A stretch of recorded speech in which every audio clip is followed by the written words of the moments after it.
Perso gugus tugas percepatan penanganan COVID-19 Denpasar, ngewedar pawawa pasien padem dawek Anggara Lintang.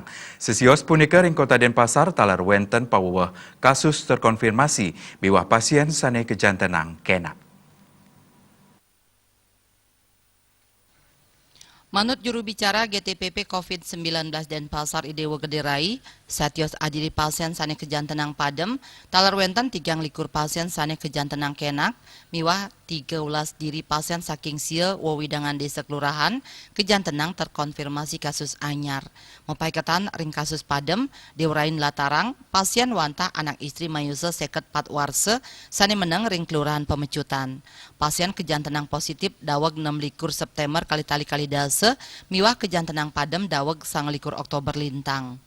Pinyungkan penyerta utawi komorbid wantah jantung. Deurai nyarce penglalah kasus anyar saking kelurahan Pedungan wenten mawawah Pini Ageng antuk 3 diri kasus anyar kesusul oleh kelurahan Peguyangan miwah kelurahan Sesetan sane nyinayang kali diri pasien positif. Satios punika saking 6 wewidangan desa kelurahan suang-suang nyinayang adiri pasien terkonfirmasi liwire Padang Sambian Kaje, Panjer, Renon, Cidekarya, Sumertekau miwah Pemecutan Kaje.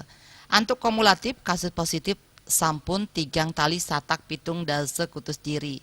Bacakan ipun wilangan pasien kenak wenten 3 tali petang dase pitu diri utawi 9 dase kali koma 9 dase kutus persen.